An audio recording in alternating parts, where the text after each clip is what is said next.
Welcome to OCD Whisperer Podcast, guys. So I have something special that I'm doing today with my guest, and her name is Natalia, and she'll introduce herself shortly.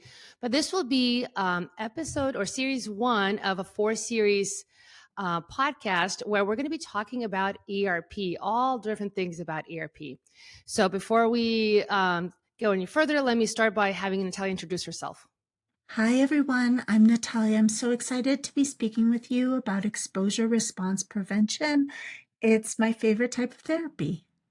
I love that. Okay. Mhm. Well, so we both talked about doing this series because I think it will be really helpful for people to kind of deep dive a little bit and understand ERP a little bit more. So I think for this first one, can we just start a little bit about some basics about what really is ERP? Mhm. Yeah, so exposure response prevention therapy, it's not talk therapy, it's more along the lines of behavioralism. So we are trying to change our reactions to our fears. We're trying to change our behavior. So exposure response prevention is helping you get exposed, that's where that part comes in, to the things you fear. And then response prevention means that we prevent our compulsions from happening as much as possible.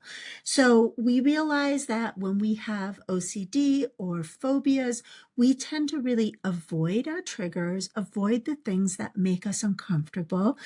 And if we do encounter them in the real world, we're almost guaranteed to do something like a compulsion to self-soothe. And so ERP therapy is basically in a safe, gentle, and very structured environment, slowly work our way up to being around the things that give us fear, that make us feel like something bad is going to happen. Wonderful. So this kind of makes me want to ask you a question. I definitely Mhm. see this a lot, and maybe you see it in your practice. I certainly see it in my DMs, in my practice, where people will also come and say, why would on earth would I want to go into Mhm. something that is already so scary to me, that I have so much angst, anxiety, whatever the Mhm. negative feeling state is, right? Guilt, shame, etc. Like they can't even fathom having to quote unquote expose or go into that. So why on earth would somebody do that? Yeah, it's a great question, and I usually share my own personal experience when someone asks that because I have OCD, or I have now subclinical OCD. But when my OCD was severe, I would have been that person that gave that really big pushback. So why I would have been afraid to do ERP? Because I actually believed my obsessions, my fears, to be very scary, very dangerous. So that's usually where we want to start. We want to say, well, what about your fears are you actually willing to push back on?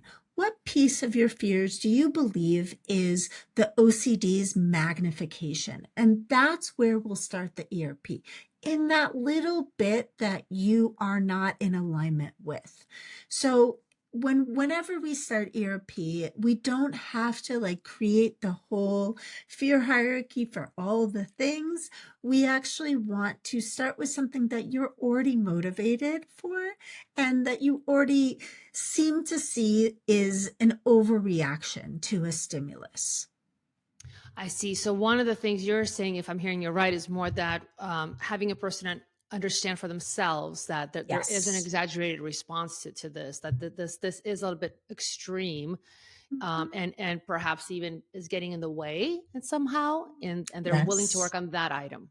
Yes. So whatever, if there's any piece of your OCD that you're willing to work on, that's where we might start ERP. If there's any one of your triggers that you are inherently willing to face even a little bit, we sort of build your buy-in to ERP by starting there. And the reason to do ERP is actually quite simple. To answer your original question, it's because it works. I spent 10 years in talk therapy that did nothing, actually made me worse. And so if I had myself in my room right now as a therapist, I would very much emphasize the idea of, you don't want to be wasting time. You don't want to be wasting effort and money this therapy works. It's so targeted. You are not going to be wasting your time when you do exposure response prevention. And so I, for example, will share that I've definitely had some folks recently where, they've talked about that they thought about ERP, but then they read all these stories about, or even on Reddit, right, about when people have done Mhm. ERP that they often say things like, I feel tortured. I feel sometimes like I'm getting traumatized. It's extremely difficult. I Mhm. don't ever want to do something like that. What would you say to that? Yeah, so I mean, I would first of all say that people who have had that experience, that is a valid experience. It it is true that a lot of exposure therapists are not as compassionate as they need to be. This is something that I think that our field is working on and making sure that we start with compassion and then we move forward into the next phase. But honestly, I think that the framing of like I'm going to advocate for my needs with my therapist, and also I'm going to remain autonomous and in control of my work. So when we build a fear hierarchy, I always say at the out on the outset, like we don't have to do anything on this list. We're going to build this list as a wish list, a therapy wish list, and if we do none of these items, that's up to you.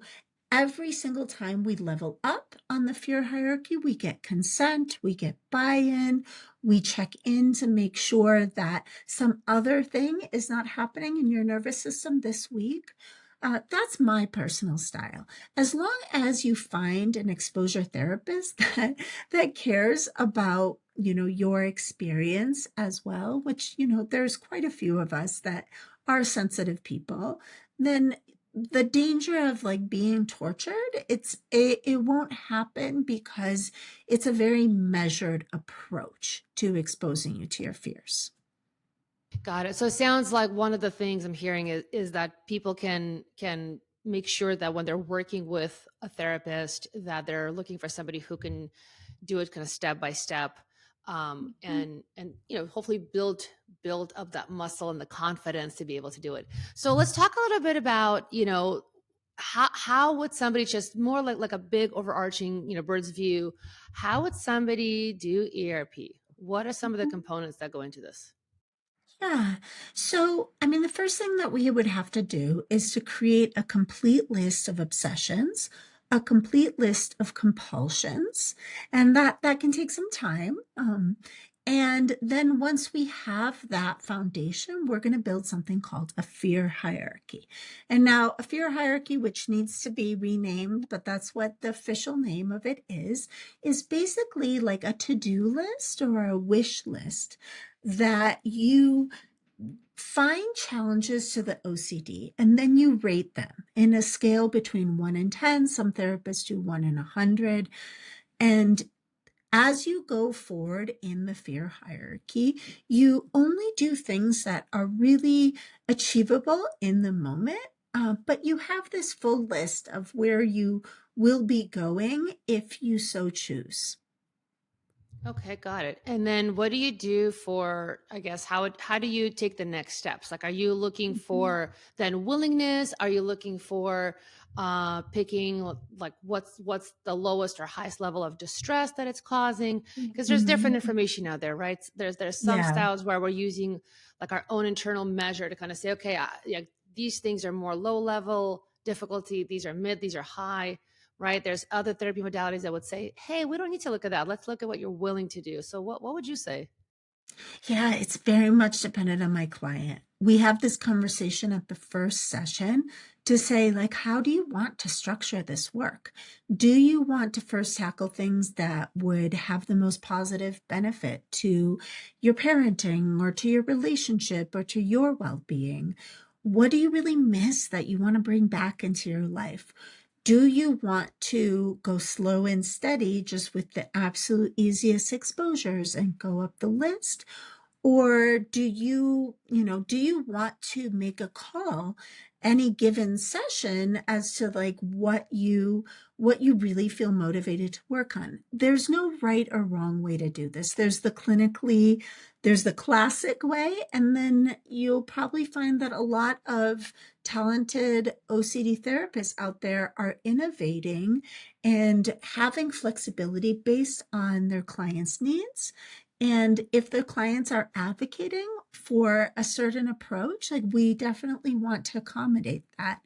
The only no-go area for us is talk therapy, because sometimes clients will say, I'm not ready to do my fear hierarchy. I want to talk about, my childhood or my week.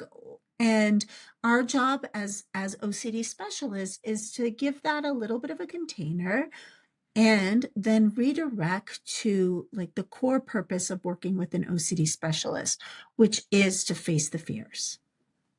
Got it. And so if someone's in session with you and, Mhm, like you said, the first conversation will be something like this, which is really collaborative and you're both kind of assessing and evaluating and creating a plan together. Um, mhm, uh, how would you help them then through this model move towards if you're noticing that, let's say, a person just generally tends to stay in the lower area and really is mhm, not just not really wanting to really go towards other things because they just feel too scary, and now that they understand what they would have to mhm, do, whether it's exposed to a fear thought or an actual situation, or a person or whatever it is, right? So how would you address that if they kind of get to that place where like, no, I don't want to, even though they can, they've demonstrated they can, but they're just not mhm. willing?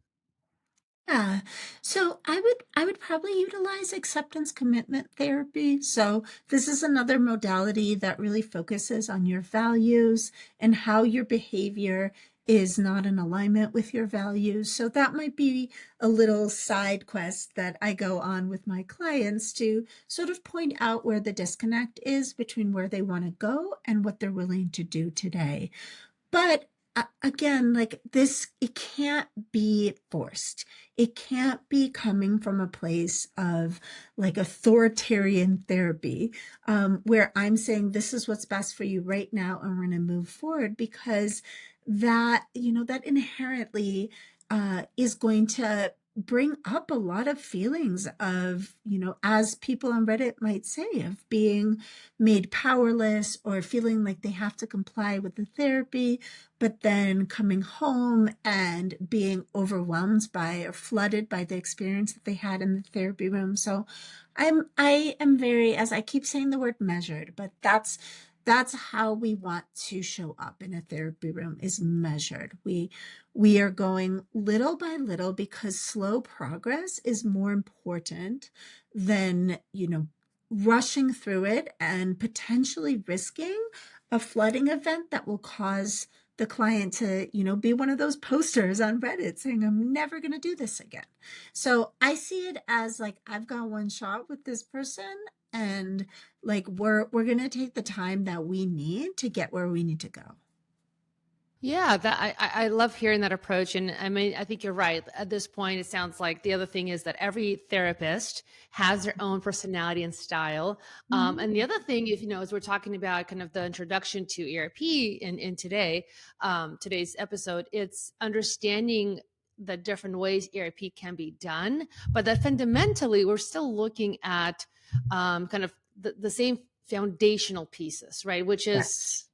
creating like that skeleton or a roadmap of, okay, what are we even going to be facing and where are we going to be going, then together designing and getting creative to think of ways of how we can expose and making sure we're clear what are we even exposing to, Yeah. right? And what are we going to do instead of our typical compulsive urge to, as you said, self-protect, and Mhm. try to prevent something bad from happening, and then really building it out step by step from there. With that, can you give us, for anybody listening, a little bit of a layout? Like, what are some of the different ways that ERP can be approached into today's day? Because I think, like you said, there's kind of the classic Mhm. standard, process, but I think there's been some evolution. So, would you mind speaking a little bit to that? Absolutely. So I one of the really great things that has happened to ERP in the last 15 years is the advent of YouTube. And we have a lot of ways to expose people to their fears without actually exposing them to danger. So we will probably start work rather than having you drive on a bridge, if that's your fear, but watching a YouTube video of cars driving back and forth on a bridge. And we can ultimately trick the nervous system into feeling the same feelings, and maybe in a less activated way that we would feel if we were actually in that situation. So that would be one place where we would start, is by trying to create fictional or immersive experiences that remind the body of the fear.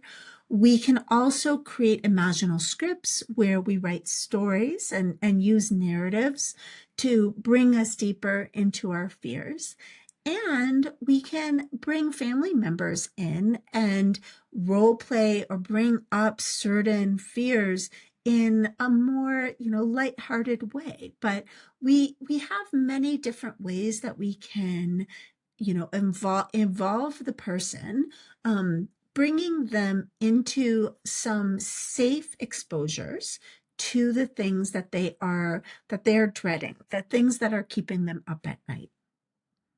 Yeah, so it sounds like there's a little bit of a kind of setup that you create, and that one Mhm. of the things is that you want to look at the different ways of how to basically just start in the least kind of threatening way, if you will, Yes. right? That feels the Mhm. most kind of comfortable, just so I guess a person kind of adjust, get used to it a little bit, and then kind of go from there.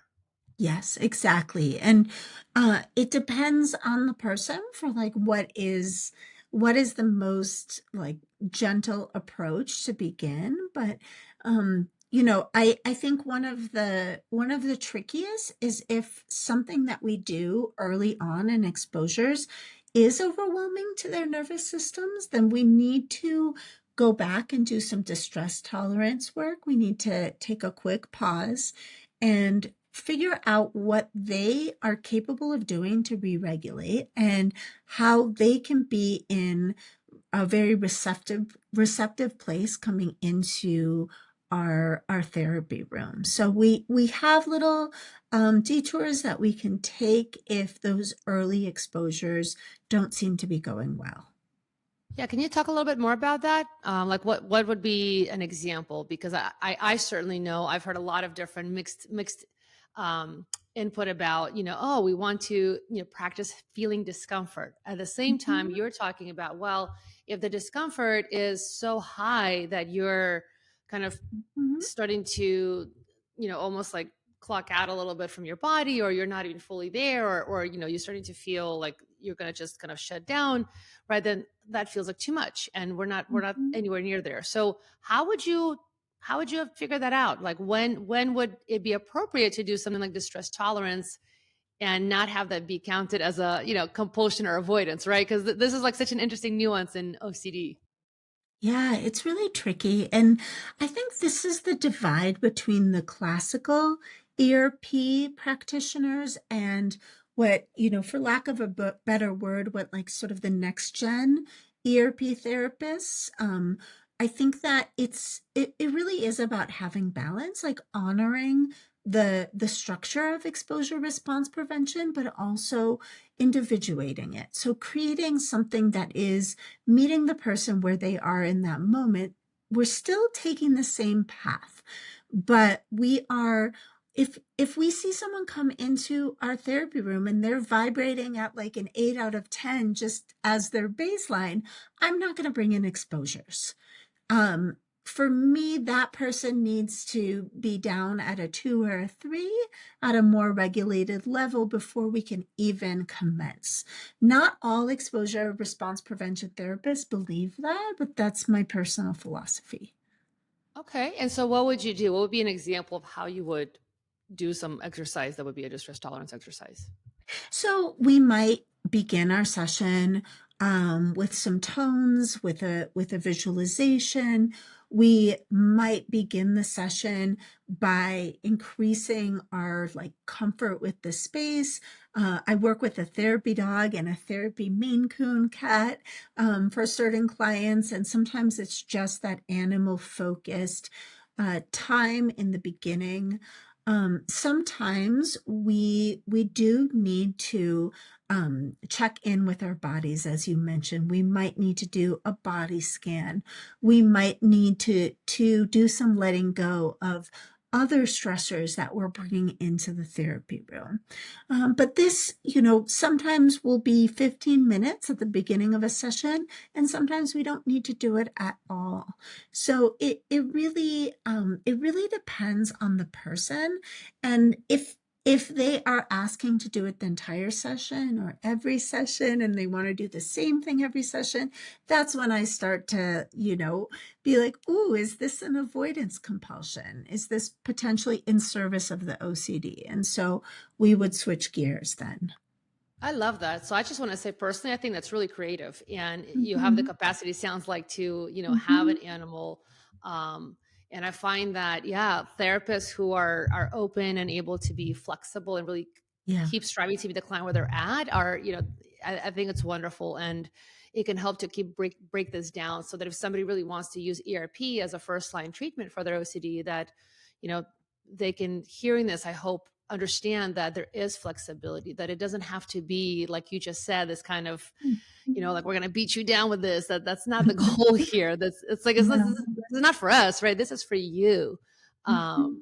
And I will say, even for myself, I mean, I have OCD, and when I was learning ERP, I actually liked imaginals because I had what, knowing, of course, now for a while, but Puro, like a lot of mental activity, and then a lot of Mhm. reassurance seeking and internal checking and reviewing and tracing and stuff. But, like, that's the kind of stuff that once you figure out what things are, and then you learn the strategies and you try the different strategies, you also, I think, get to, for yourself, assess and Mhm. evaluate, oh, which one of these really works for me, or maybe which one of these do I like, or what's a pacing, or what can I set up. So it's helping folks to also learn how to think through the ERP mindset. Yes. Yes, absolutely. And, also to start from a place of self-compassion. Uh, we when we go into exposure response prevention, like sort of like in this like grin and bear it energy of like, I have to push through this, I have to like get it out of the way, we're sort of stealing ourselves for impact. So we do want to be in touch with ourselves, and continue to remind ourselves that this is an act of self-love. To be brave enough to do exposures is an act of self-compassion, and energetically that's how I want people to approach it. So is that something you do on the front end in terms of helping people get into a good mindset around doing this work, or what do you do? What would you suggest? One 1000%. We got to start at the beginning. I work with a lot of children, and if their parents are forcing them to come in to see me, I say we're not going to do that. We have to, at the very beginning of therapy, establish that this is something that is like really desired, that this is something that is welcomed, not just by the family system, but by the OCD experiencer themselves. So, yeah, I do spend, you said one session to set up. I probably spend three or four of like really like building out the ERP foundation. And the one error I think I continually make is when I get families coming in who are very anxious and feel like it's very urgent to jump into ERP. And sometimes I get swept up in it because, yeah, I know how to do it. I could do ERP starting the very first session in the first 10 minutes, but that doesn't mean that that's the right thing to do. Yeah, as you're saying that, I mean, that hits home for me too, as a, educator, but also as somebody who, has a private practice. Similarly, I sometimes have clients or family members that come in, and it's just like, okay, we need this done like today, tomorrow. Okay, the next session, session number 2, let's go. Are we fixing it today? Can we fix it now? And you feel this Mhm. pressured sense like, okay, like I understand what we need to do to get you there, but we can't always jump in like that. And you're right. We Yeah. have to learn how to slow everybody down for a second and ask, I think ask for, that openness and willingness to have a little patience, because it's a process. And, it's like you didn't get here overnight. And, Mhm. even if you want this to be done and over with now, like for a little bit of time, you might still have to kind of manage and accept that you're going to have that internal uncomfortable state that's not going Yes. to feel resolved, right? We're not going to Mhm. kind of zap it all and magically make it all go away. Mhm. But what do you do with time, right? So can you talk a little bit about, how much time on average would you say a person would in the beginning kind of be asked to accept a little bit of being in that uncomfortable state they've been in before they start to get a little bit more into doing the work and starting to relearn and actually start to get some relief? Mhm. Yeah, so by the book ERP, it is supposed to be concluded within 12 to 20 sessions. I personally have only successfully done that in a few cases. I still aim to be very time efficient, but I think that the first like 4 or 5 sessions are definitely laying a foundation. We have our entire structure.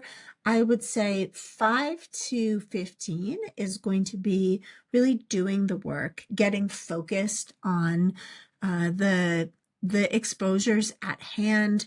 Around 15 is when we're sort of upping the ante a little bit. We're doing harder, more challenging exposures, those 5 through 8s, those 9s. And that's usually where I can see, is this client receiving relief from this process, or are they, not reaping the benefits quite yet? And by 15 sessions in, I really want the client to feel better. And so sometimes I sacrifice moving forward into the hardest parts of the fear hierarchy in order to allow that person to just enjoy the relief and enjoy the progress that they've made. Um, I would say like well orchestrated OCD treatment can be probably well completed by session 30. Um, Again, every ERP therapist is different. I know that a lot of ERP purists will try to condense it more than that, but that's my personal pacing. Yeah, I love that. I mean, I second that. I think, yeah, you're right. Like the literature says one thing, and you can, and depending on the person, what other issues are coming up, where Yeah. they're at. I mean, yeah, there's other variables. I mean, if it all goes beautifully well, then yes, it can all kind of stay in this. But you know, this is real life and real folks and real issues. So Mhm. sometimes it can take a little bit more. Mhm. Awesome. Okay. Is there anything else you would want to tell folks in terms of, again, this is just our first, Mhm. episode of a 4 series where we're getting a little bit more into, the how to and understanding this better. Anything else you want to leave folks with today? Just to as a message, or I guess as a global understanding of ERP specifically for OCD. Yeah, I would just really want people to understand how well it works. It's phenomenal. I am far too results oriented and, what we would call type A to do any other type of therapy. Like, I need to do exposure response prevention because it is so incredibly satisfying to see that real time progress. Once you're really hitting your groove in ERP, it's something magical. I get to step back and just admire the journey that my client's been on, and I really have not experienced that in any other modality of therapy like I have in ERP. So I guess my biggest message is it does work, it does work, it does work. Awesome. Well, thank you so much for coming today. And if people would like to find you, how can they find you? They can find me on Instagram at letstalk.ocd. You can also email me. It's just Natalia at kairoswellnesscollective.com.